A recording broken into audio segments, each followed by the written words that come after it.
Hola amigo, qué bueno que nos acompañan para continuar hablando de historia. En el día de hoy estaremos hablando sobre un tema que ha sido poco explorado en la historiografía dominicana. Me refiero al origen y evolución del campesinado. ¿Es que acaso fuimos colonia española y también fuimos campesinos? ¿Hasta dónde el mundo rural irrumpió en la sociedad colonial? ¿Por qué dice nuestro invitado que el campesino es gente sin historia?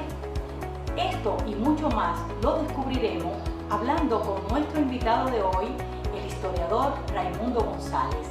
El profesor Raimundo es autor de una serie de investigaciones, entre las que encontramos O no, intelectual de los pobres, pero también escribió otro interesante ensayo titulado El Comegente, una rebelión campesina. Sin embargo, en el día de hoy nos viene a hablar de un libro que editó en el 2011. Este libro lleva el título De esclavos a campesinos. En él hace un relato, hace una descripción sumamente interesante y amena sobre lo que es la característica o fueron las características del campesinado dominicano del siglo XVIII. Con él estaremos hablando en este programa sobre estos y otros aspectos. Soy Griselda Fox, profesora de Historia y educomunicadora. Así iniciamos este programa para hacer un clic en la historia.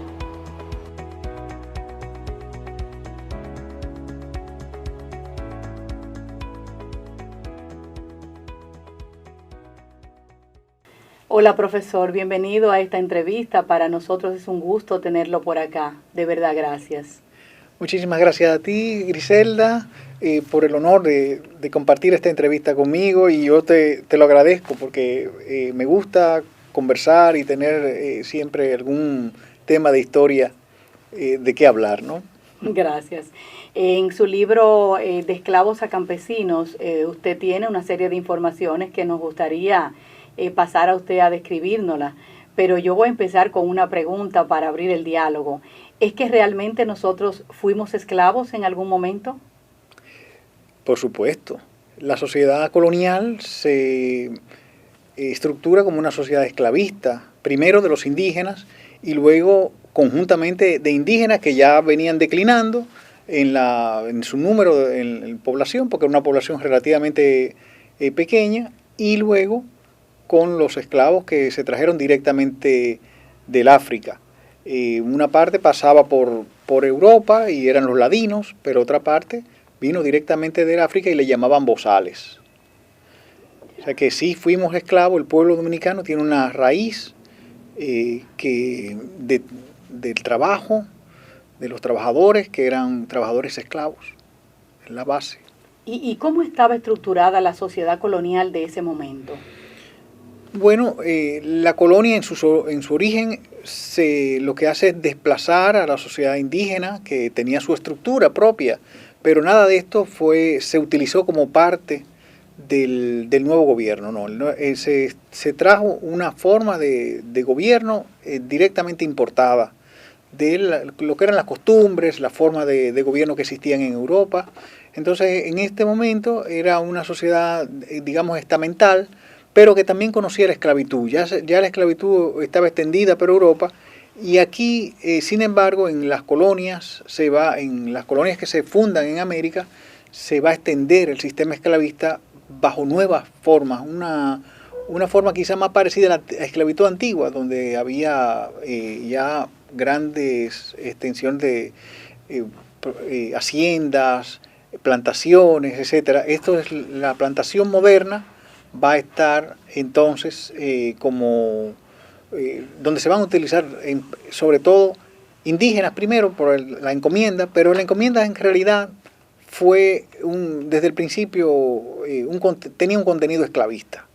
Y entonces luego, cuando se acaban los indios, porque fue una destrucción, no hubo piedad para los indígenas, entonces fueron ingresando los africanos, que primero acompañaron a los indígenas en los trabajos, en las minas y en las haciendas y en las plantaciones, y luego se quedaran ellos solos al desaparecer ya completamente la población indígena. La verdad es que parece que lo que usted describe refleja un modo despiadado con relación al negro, al esclavo. Y en su libro usted cita a Moreno Fraginals cuando dice que el sistema de plantación le parecía o se parecía mucho a lo que era una gran prisión. ¿Por qué? Efectivamente, porque la plantación es una cárcel. Allí se vive y todo se hace dentro de la plantación. Se sirve, el ser humano esclavizado es una pieza de ese mecanismo que es la producción de azúcar a través de la plantación y después el ingenio, todo esto. O sea que la humanidad aquí se ha perdido totalmente, está postergada.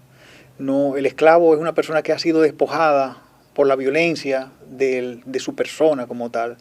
No se le considera una persona, más bien se le considera como un animal de carga, esa es la idea de la esclavitud clásica, es esta. Sin embargo, los esclavos supieron de alguna manera sacar de abajo, por decir, como decimos aquí, y hacer que se reconociera su personalidad. Yo creo que esta lucha es larga, dura, porque no es fácil cuando se te anula totalmente como persona, que tú puedas levantarte y reclamar que se te respete. Y yo creo que eso fue lo que consiguieron al convertirse de alguna manera en campesinos. No en campesinos como lo conocemos hoy. Eran campesinos incluso fugados, primero, fugados de la plantación. Estaban huyendo y tenían que defenderse de los pocos, esos lugares que ellos ocuparon, que hoy se conocen como los manieles, fueron primero manieles, después también se les llamaba palenques, etcétera. Pues con esos nombres eran lugares escarpados, difíciles de llegar a ellos, y estaban protegidos y tenían vigías y todo eso, pero allí había conucos y había donde ellos sembraban lo que comían, lo que necesitaban para comer, y entonces era una vida, en algunos casos se sembraba lo mismo que los indígenas, pero también habían traído sus propios raíces de África, que también se conocen entonces como los ñames, como las yautías, otras plantas que no estaban presentes en América y que ellos lo hicieron parte de este país también. ¿Cuáles eran esos negros libertos y qué tipo de, diría yo, de derechos lograron obtener? Si es que se puede hablar de derechos. Sí, yo creo que es bueno hablar de derechos porque es lo que ellos querían lograr.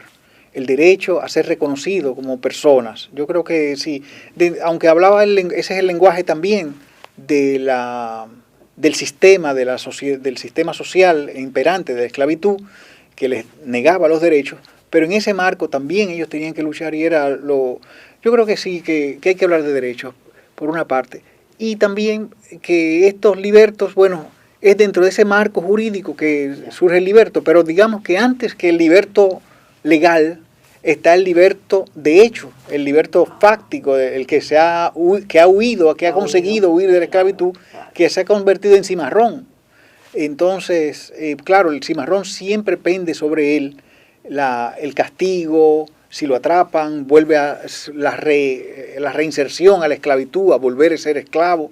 Entonces, esto, cuando las leyes permitieron que se le dieran la libertad, que pudieran comprar su libertad, pues muchos acogieron el camino también legal para lograr esa libertad, aun cuando también se retiraran luego, cuando conseguían la libertad comprándosela a los amos, se retiraban de la cercanía de la ciudad y se metían en los montes para vivir allí plenamente como seres humanos libres.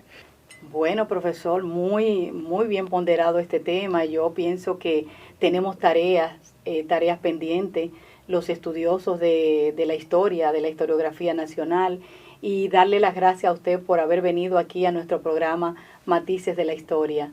Dejo el espacio abierto para una segunda o tercera ocasión, invitarlo con otros temas de los tantos que usted ha escrito. Muchísimas gracias.